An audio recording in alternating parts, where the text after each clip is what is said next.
My mother was a single mom, had various boyfriends, one husband, hanging around, drug addict, alcoholic, all that exciting stuff.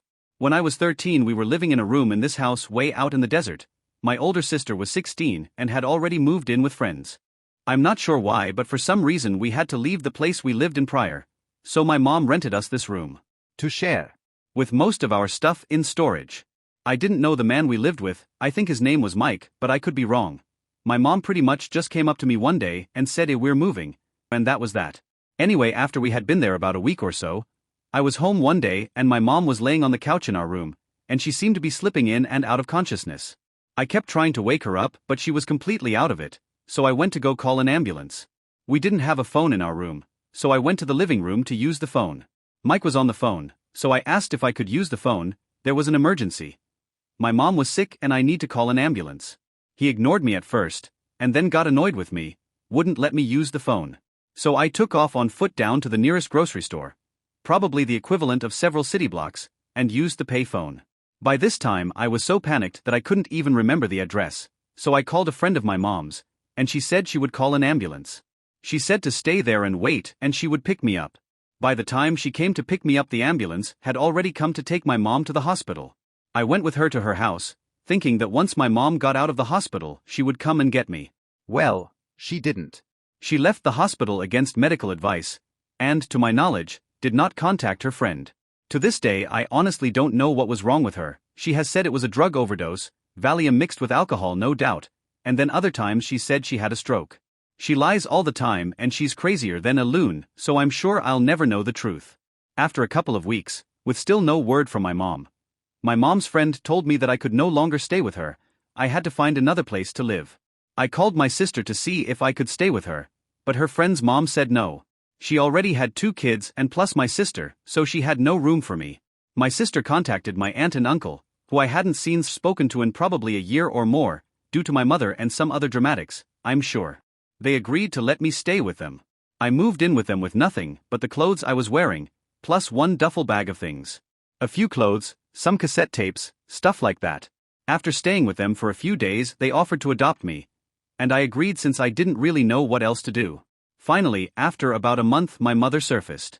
I sat in my cousin's room and waited to find out where I would be living next.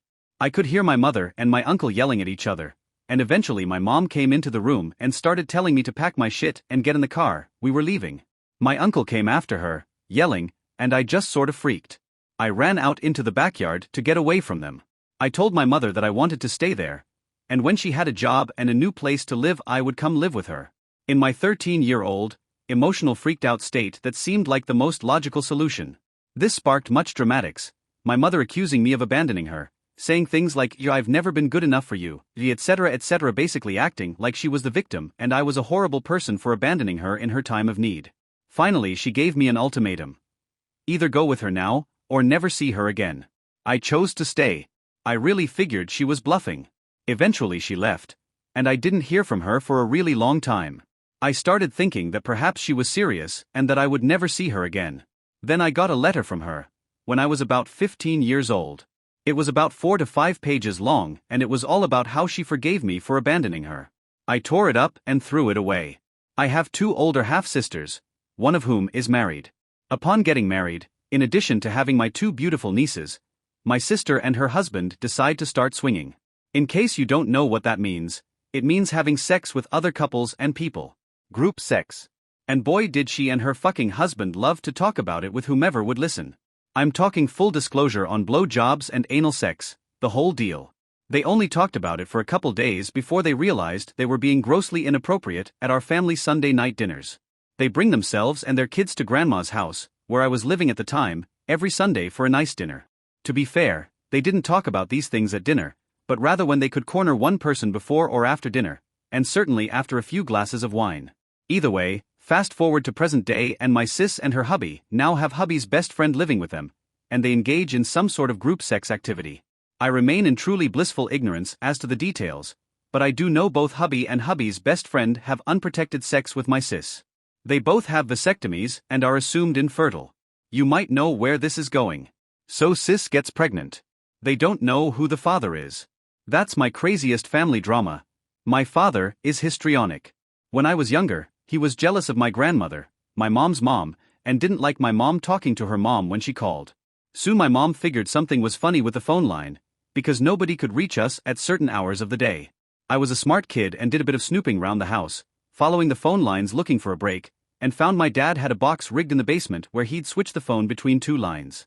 Since we could still call out, it took us a while to figure out what he had done. I think he had the bills mailed to a post office box he tried to keep a secret. I think after that my mom confronted him, and he stopped switching the lines, but he kept the second line hooked up to a phone in the garage, and I think he called 900 numbers from out there.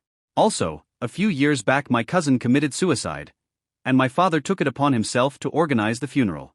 You've never heard someone talk so much about themselves at someone else's funeral, but I think the really odd thing was that nobody in my family seemed fazed by it much.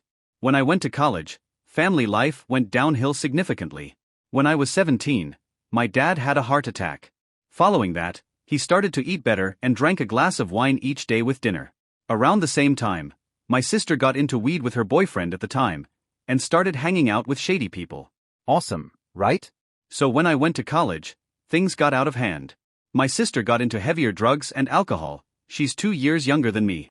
My dad had some severe back and tooth pain and started drinking more and abusing his pain medications to deal with it. My mom was left dealing with it on her own, and didn't take it very well. I remember having a really hard time coming home the summer after my first year of college. I was working full-time, and decided to take my parents to a Tom Petty concert as a late Father's Day gift. At the show, my dad got up to get drinks and asked me if I wanted anything. I asked for water. He brought me Jack Daniels. I didn't want to drink it. I'd spent the entire day working in the sun at camp and I was supposed to be driving home, so he did. And a few others.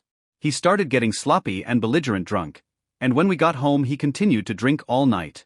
I remember waking up at 6 the next morning to get ready for work and he was offering me alcohol again.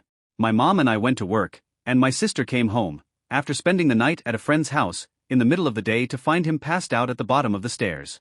He got back up and continued to drink for the rest of the day. Really obnoxious that night when my mom and I got home. I ended up calling the police. He gets very verbally abusive and throws things, and of course he put on his innocent act and they couldn't do anything. I left after they did, because I didn't want to be abused further. Since that night, things have gotten worse. When he drinks liquor, he gets really nasty. I broke 2 of his ribs and scratched his face up one night when he went after my mom with a rolling pin. I got behind him and pulled him back and he fell thanks to being too drunk to keep his balance. He has put himself in the hospital many times, especially in the last year, and yet still refuses to admit he has a problem. My sister, on the other hand, her drug problems got worse. She stole money and valuables from my entire family, pawned off a lot of household belongings, stole 2 of my credit cards and my dad's ATM card, taught her friends how to break into the house, and I find scorched, bent spoons and other drug paraphernalia every time I come home, because she hides them in my room. She's been arrested and in jail quite a few times, acquired hepatitis C, and has been to rehab 2 or 3 times. She's only 21. And, thanks to all of these stresses, my mom started gambling. I moved 500 miles away so I wouldn't be in the middle of the drama when I finished school. It's depressing how different my life is now compared to what it was like when I graduated from high school.